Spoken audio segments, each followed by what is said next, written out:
decimos que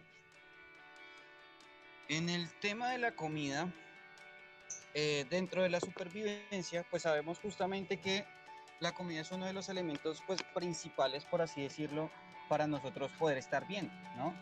Sin la comida, comúnmente, yo creo que cada uno de ustedes va a tener una reacción completamente diferente en ciertos aspectos. Yo, por ejemplo, me pongo histérico cuando no tengo comida, ¿sí? Dependiendo los casos, ¿no? Porque pues hay ocasiones en las que uno de pronto entiende que no se puede tener comida y hay otras ocasiones en las que de pronto la situación es como que culpa de otros, por así decirlo, ¿no? Entonces cuando ya no es una responsabilidad mía, sino una responsabilidad de otro y sé que la pude haber conseguido de pronto de una forma propia, eh, y me es factible conseguirla y no la tengo, entonces ahí realmente es cuando me voy a poner un poco de mal genio en ese sentido.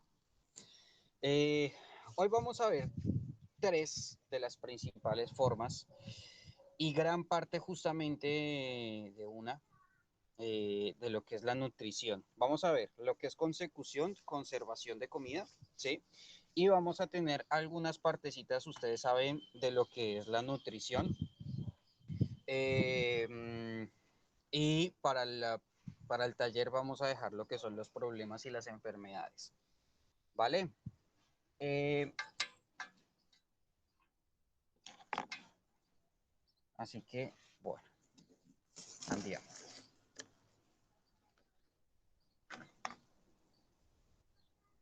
Tum, tum, tum. ¿Ustedes me ven ahí? Yo no sé si me ven. Sí, pero en el reflejo no se le ve.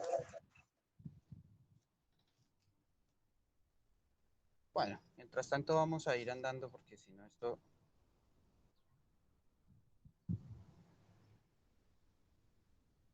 no me va a dejar. Ya empezamos. Bueno, no, que se vea feo, que se vea bonito, pero que por lo menos se vea. Listo. Entonces, ven la presentación, por lo menos.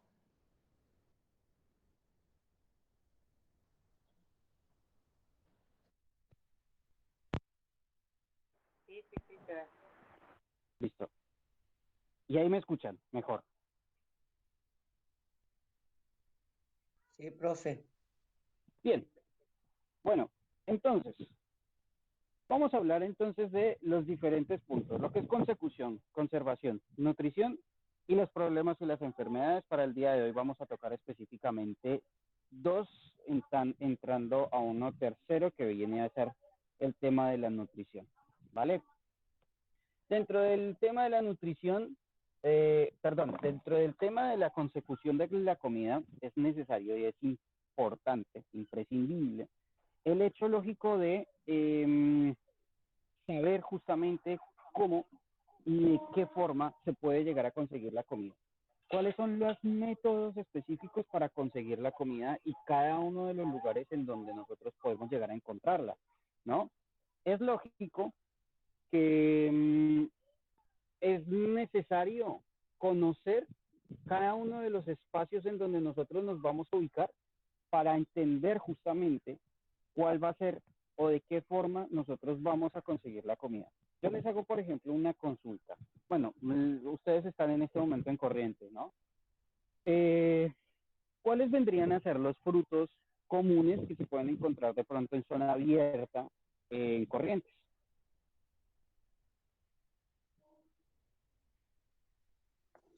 Y si buscamos frutales, por ejemplo, Sí, eh, qué sé yo, mango, algo que, que tenga, que nos pueda aportar bastante bocado, digamos. Porque después entre la rareza vegetal, frutitas como ñangapirí, tala, creo que no vale la pena andar recolectando porque es pura semilla, ¿no? Y después ver raíces que puedan servir para su consumo. O sea, hay que tener claro, tubérculos. conocimiento de lo que hay, ¿no es cierto? Claro, exactamente.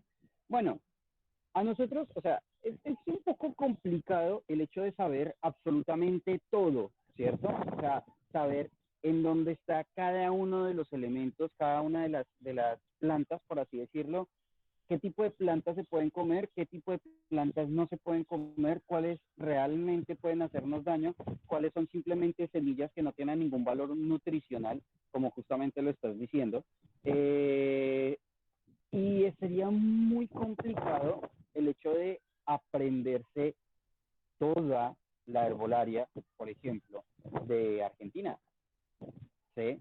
Porque en Corrientes vamos a encontrar algunas, en Salta vamos a encontrar otras, en, no sé en dónde más, en Córdoba, en Buenos Aires, en La Pampa, o sea, depende del lugar en donde nosotros nos vayamos a encontrar, ahí mismo nosotros podríamos inferir o podríamos decir que vamos a encontrar un tipo o una característica específica, ya sea de valla, ya sea de fruto, ya sea de tubérculo, ¿sí? Entonces, por eso justamente siempre yo hago, ustedes saben que yo siempre hago eh, como mucho hincapié en que cada uno de los lugares en donde nosotros, a cada uno de los lugares a donde nosotros vayamos a ir, es necesario conocer justamente, no solamente la geografía, sino que adicional también conocer la fauna y la flora del lugar, ¿sí? Que eso nos va a permitir muchísimo a mejorar en varios aspectos. Por ejemplo, dentro de cada uno de esos, pues lo que es la comida en general, ¿cierto? Si nosotros no conocemos eso, pues lo más lógico es que tendríamos que basarnos en lo que nos pueda llegar a decir un vaquiano.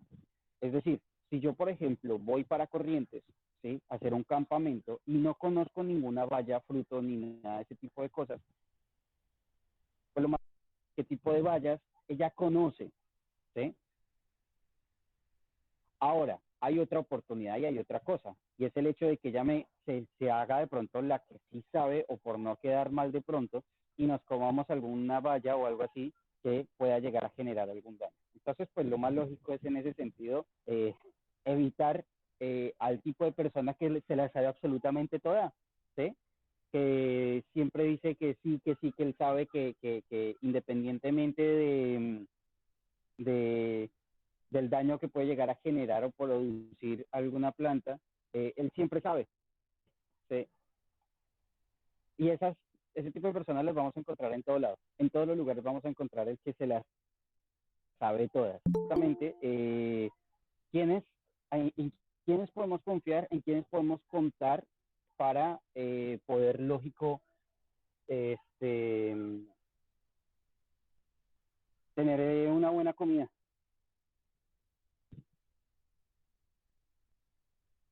¿Vale? Bueno, entonces, adicionalmente, hablaríamos del hábitat natural, pero cuando hablamos del hábitat natural, me refiero al hábitat natural de los animales.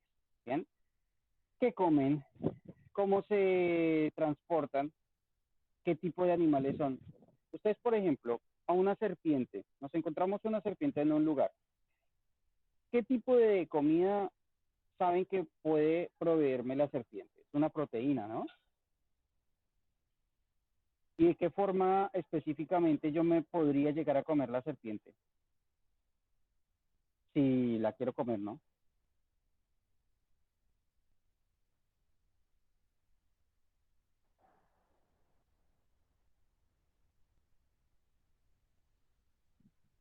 ¿Cuáles serían los primeros cuidados que yo debo tener con el tema de la serpiente?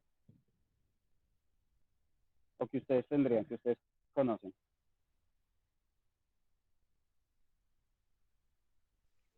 Primero, evitar que me muerda una serpiente.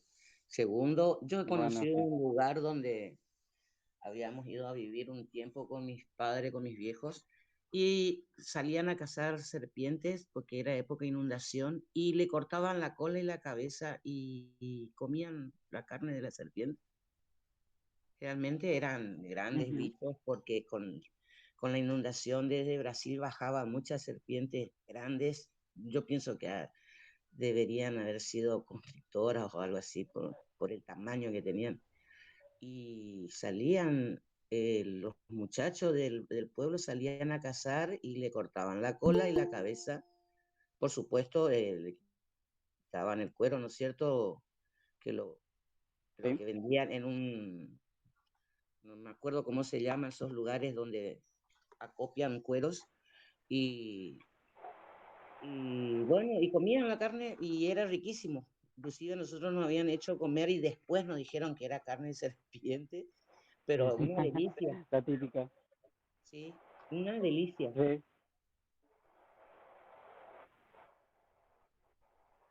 efectivamente, sí, sí, sí, eso suele pasar. A mí, por ejemplo, me hicieron esa situación, eso mismo, no sé si yo les comenté en alguna ocasión, el hecho de comer carne de perro, que nos la hicieron como a los niños pequeños. Primero nos dieron la carne, ¿sí? Estábamos en un campamento y en el campamento como que todo el mundo decía, ¿quiere carne? Sí, sí, sí, claro. Carne, carne, carne, carne, carne, asadito, carne, carne. Eso sí, el perro era bastante, o los perros eran bastante grandecitos porque éramos como 30, 40 personas más o menos.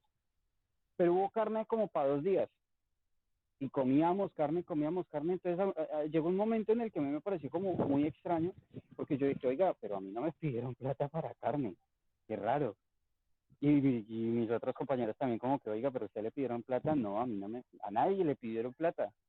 Y de un momento a otro, cuando nos empezamos a dar cuenta, ya como que los profesores, habían algunos que no comían. Y ya decíamos como que, bueno, listo, por aquí hay algo raro.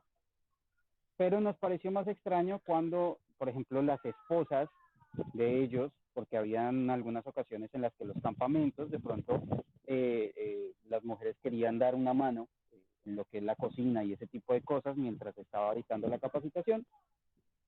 Y ellas comían sin ningún problema.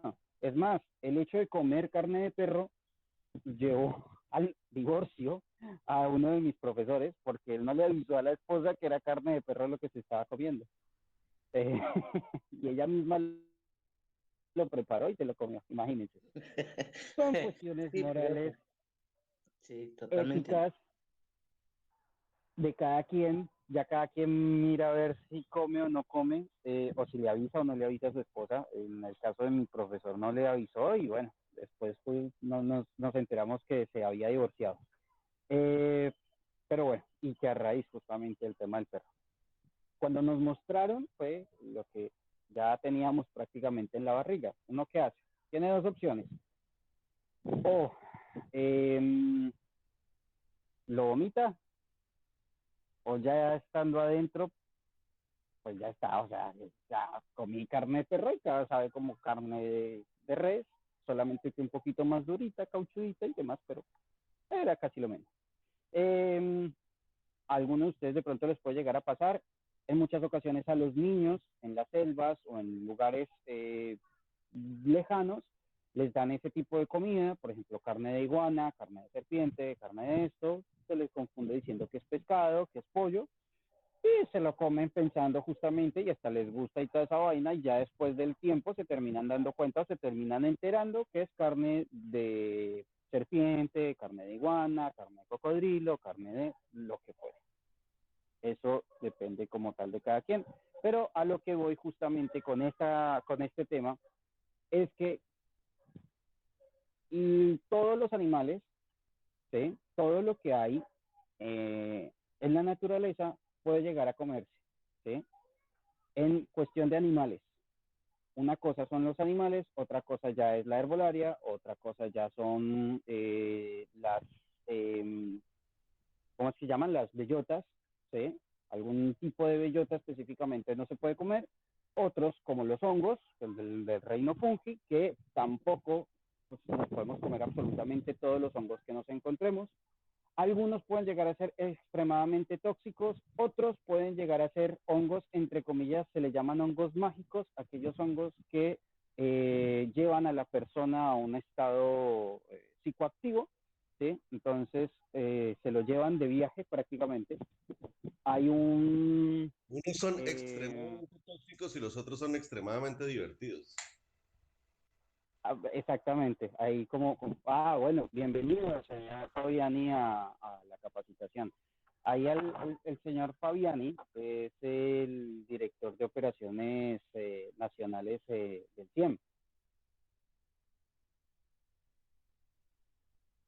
Que muchas Bueno, gracias. Y hay tenía que un... acotar algo ahorita que usted me comentaba. No sé si usted alguna vez probó el mico muqueado. No, gracias, todavía no. Ah, Pero sí he querido probarlo. el mico muqueado es un mono que acá en Argentina le llaman mono, o los indígenas del Baupés le llaman mico, y lo que hacen es amarrarlo a una Ujú. rama. Cuando uno entra a una comunidad indígena con ellos, le advierten que es de mala educación rechazar la comida, porque ellos, si a uno lo invitan a comer en su propia mesa, está obligado a comer, o si no, lo sacan de la comunidad. Pues tuve la oportunidad de estar con ellos y ellos les sirven a uno mico muqueado, y yo escuché el mico muqueado y cuando fui a ver qué era eso, simplemente agarraban un mono, lo abrazaban a una rama, bueno, el mono muerto lo abrazaban a una rama, a un palo, y lo ponían con piel y con todo sobre una hoguera, girándolo, girándolo, girándolo, y cuando le iban sacando pedacitos de carne le iban dando a la gente. Y es mono casi crudo. Mira, bueno, entonces ya no quiero mucho. Este, esos justamente son técnicas ancestrales. Ahora vamos a ver técnicas ancestrales, tanto de cocina como de conservación. Bueno, dentro de todo esto entonces tenemos justamente lo que hablábamos anteriormente, lo que son los frutos, hierbas, hongos y tubérculos. Eh, la mayoría de estos elementos necesitan una cocción. Bien, cuando hablamos de la cocción estaríamos hablando de la desnaturalización de algunas proteínas y vitaminas, ¿sí? Que en su esencia como tal pueden llegar a generar algún daño si se llegaran a comer de una forma natural, como la que viene directamente en su paquete natural, por así decirlo, como es la mandioca. ¿Sí? La mandioca y algunos tipos, porque hay diferentes tipos de mandioca o de yuca, como se le conoce en diferentes partes de Sudamérica o del mundo inclusive, puede llegar a ser tóxica si se consume en su empaque natural sin un tipo de cocción. Bien, o sea, si usted agarra directamente la raíz, se la come, la muerde directamente, va a empezar a tener en principio espasmos musculares, espasmos abdominales, y de seguido a esto vamos a tener un problema multisistémico que puede en 72 horas llegar a llevarlo a la muerte. ¿Bien? ¿Por qué? Porque tiene diferentes enzimas justamente que por medio de la cocción cambia o se desnaturalizan y pasan de un estado en el que es no nocivo o tóxico para las personas, para el ser humano, a un estado óptimo. Bien, lo mismo puede que no suceda directamente con los hongos o puede que no suceda con algunos tipos de animales. Por ejemplo, si usted prueba eh, serpiente, ¿sí? Hablemos de serpiente como el reptil en general, hay diferentes tipos de serpientes. Están las serpientes venenosas y las culebras, ¿cierto? Las culebras se pueden comer sin ningún inconveniente. Inclusive, una de las principales recomendaciones que se brinda a la hora de comer este tipo de alimentos es quitarles la cabeza. En algunos lugares, justamente como me decía Marisa recién, se les quita la cabeza y la cola, porque se cree inclusive que la cola produce ponzoña. En realidad no es así. Ninguna cola de ninguna serpiente produce ponzoña. Si usted se quiere comer, por ejemplo, la cola de la cascabel, pues eso ya es una cosa completamente diferente. Lo único que tiene la cola de la cascabel es una cantidad de colágeno, una cantidad de elementos en sí que no tienen vitaminas específicas y que no creo que tampoco vaya a saber muy bien. Entonces, pues, por ejemplo, la cascabel sí. Lo que sí es necesario es sacarle directamente la cabeza. Y a la mayoría de serpientes es recomendable sacarle la cabeza para su respectiva nutrición. O para consumición más bien. ¿Por qué? Pues porque en la cabeza tienen las glándulas venenosas, ¿sí? Que en caso de que usted las ingiera, pues directamente es como si se estuviera envenenando solito directamente. Hay algunas serpientes, como ya lo vimos en la capacitación de ofidios, que pueden llegar a producir daño directamente en el ser humano y hay otros que no. Ahora, si usted se consume o se come directamente de la glándula del veneno, pues lo más seguro es que vaya a generar un efecto muchísimo peor. O inclusive si usted cocina directamente la cabeza de la serpiente con ese veneno, puede llegar a tener varias situaciones. Puede que sea un proceso psicoactivo, como lo prueban en India, como lo prueban en diferentes lugares de Asia, de África, en donde con la cabeza de la serpiente hacen un caldo y eso es un caldo psicoactivo en donde pues usted se lo toma y es un caldo bastante feliz, por así decirlo, que también se lo lleva de viaje. No recomendable para hacerlo, ¿vale? Entonces siempre dentro de todo el proceso justamente de consumición de este tipo de reptiles, lo mejor es quitarle la cabeza, ¿vale? No todos los reptiles en ese sentido pueden llegar a ser comestibles, no todos los reptiles van a saber bien. Lo que sí es seguro es que tienen una gran cantidad de proteínas y de minerales que le van a ayudar en el caso de la supervivencia. Ahora bien, hablemos de la supervivencia como tal en el caso de una supervivencia en donde sea obligatoria.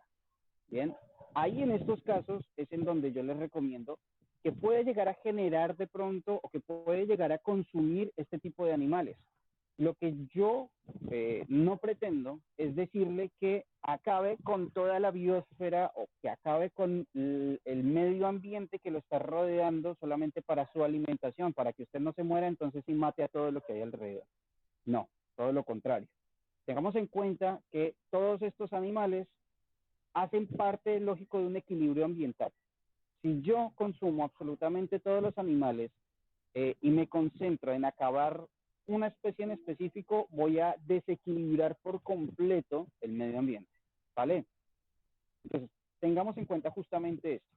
Tengamos en cuenta que animales chicos, lo mejor es no consumirlos, es preferible animales adultos en animales grandes, ¿sí? Que ya hayan pasado un ciclo de vida y que dentro del equilibrio ambiental hayan realizado ya directamente absolutamente todo el ciclo. Animales muy pequeños, lo mejor es no consumirlos, ¿bien?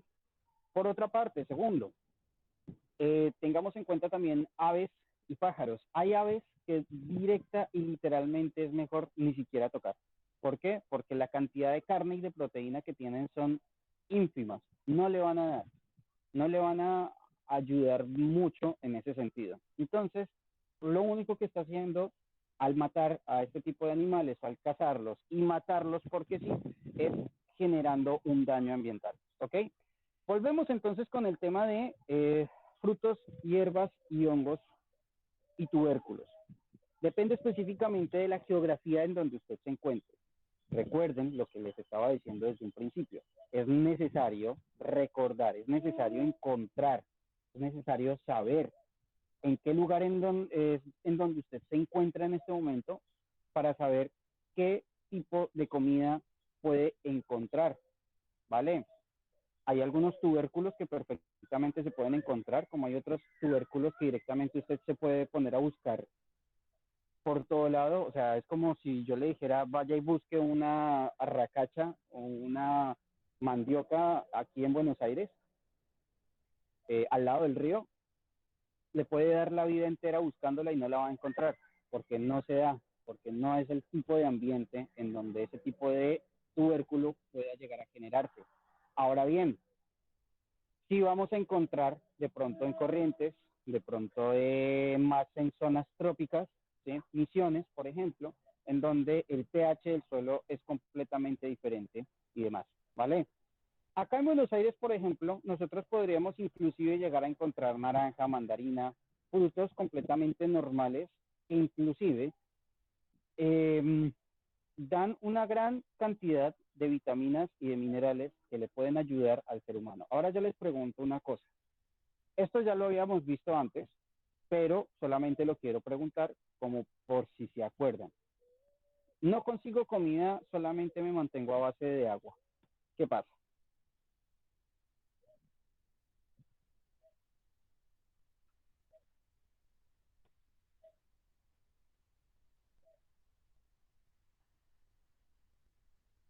Buenas.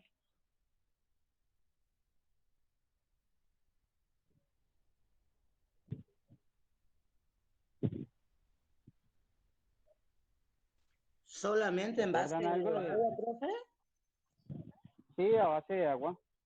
Hay muchas ocasiones en las que la gente de pronto queda en un lugar haciendo supervivencia y dice, no, pues tengo la fuente de agua, pues ya la consigo ahí, ya hago fuego, pues la hiervo y la consumo y ya está.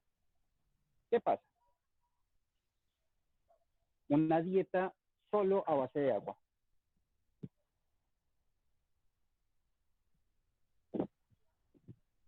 El agua termina por Ojo que esto ya le intoxicar a habían la dicho. persona. Hay intoxicaciones a base de agua. Uh-huh.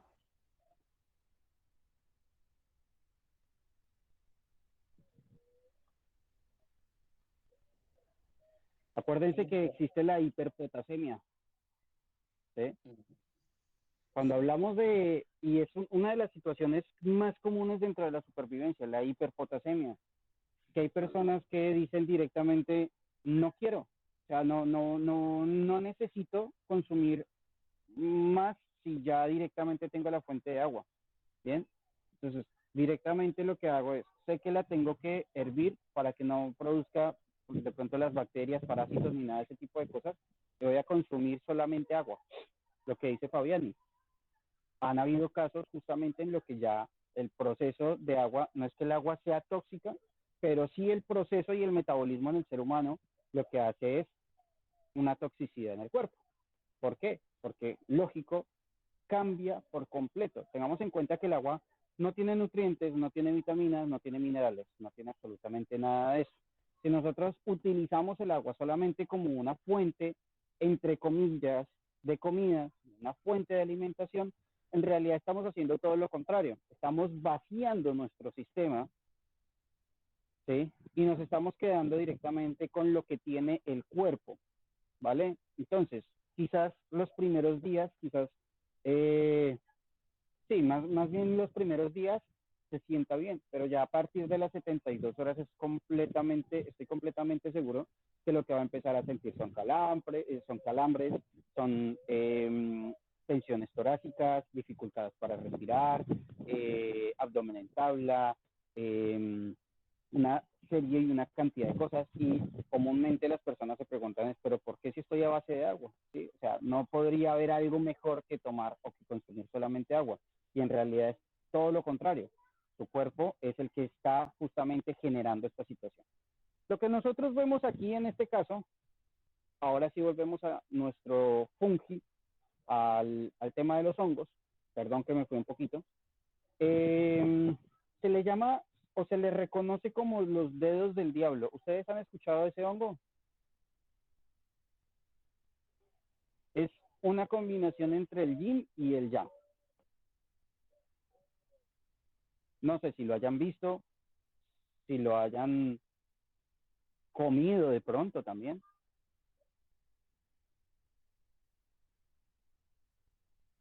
¿Ninguno? No, ¿Ven la profe, imagen? ¿en esta Yo se lo... zona en Argentina se encuentra este hongo? Sí, aquí en las regiones argentinas se encuentra el hongo, se encuentra este hongo. Es más, es un hongo que se encuentra en muchísimos lugares, porque se alimenta específicamente pues de comida muerta, perdón, de comida muerta, de, de elementos o material en descomposición. Entonces, no necesita de pronto, a ver, dentro de lo que es la biodiversidad, necesitan varias cosas, el pH del suelo, humedad, eh, no sé, temperatura, para poder subsistir. En el caso justamente de este hongo, no es necesario que tenga todos estos factores. El único factor necesario para él es comida en descomposición para poderse generar de esta forma, especialmente de troncos, ¿sí? Y material rico en celulosa que está en proceso de descomposición. A esto se le llama como los dedos del diablo. Como ustedes se dan cuenta, ahí tiene unos colores bastante característicos. Puede ser el elemento que usted lo salve o el elemento o el alimento que usted lo mate, ¿sí? Por eso digo, es una combinación perfecta entre el yin y el yang. ¿Cuál es la diferencia? Que ya tenga los dedos afuera, entre comillas, los dedos afuera. ¿Sí? Lo que pasa es que una vez que madura, ¿sí? Ya empieza a salir justamente en esta forma roja que ustedes están viendo ahí. Y ahí es justamente cuando empieza un proceso tóxico. Mientras se encuentra en el huevo, mientras se encuentra en su membrana interna, no es necesario, no es tóxico, no hace ningún daño, inclusive es hasta bastante bueno y toda la cosa. No lo he comido, pero la gente lo dice. Es un alimento que es bastante rico. Entre dulce y salado no es necesario ponerle tantas cositas directamente como es, sabe bien, ¿sí? Pero como les digo, si usted lo agarra en un proceso en el que ya la membrana interna está rota y las esporas se están generando, puede ser terriblemente tóxico para el ser humano y es el estado en el que posiblemente lo puede estar matando fácilmente. Aquí en la parte de abajo, en este material que ustedes van a encontrar, justamente que lo estoy haciendo más grande, van a encontrar una guía ilustrada de una cierta cantidad de hongos que existen cerca de Bogotá, Colombia, ¿vale? ¿Por qué les estoy mostrando Bogotá, Colombia y no unas zonas más cercanas de pronto a Buenos Aires? Porque esta guía ilustrada está bastante completa, ¿sí? Y también tiene hongos que se encuentran aquí en Argentina. Como ya les dije, el reino fungi es un reino que puede ser muy débil o extremadamente fuerte, ¿sí? Un hongo perfectamente usted le puede salir un champiñón de la mano, tranquilamente. ¿Por qué? Porque puede llegar a tener bacterias o elementos aeróbicos como directamente anaeróbicos, o sea, le puede salir un hongo de cualquier lugar, independientemente de la humedad, la temperatura, el pH, lo que fuera, ¿sí? Y hay otros que directamente pueden llegar a ser comestibles, que sí necesitan específicamente absolutamente todos esos elementos para poderse desarrollar. Por ejemplo, el champiñón. El champiñón necesita de un ambiente específico para poderse desarrollar, si no, no se tiene el champiñón. Tan simple como eso.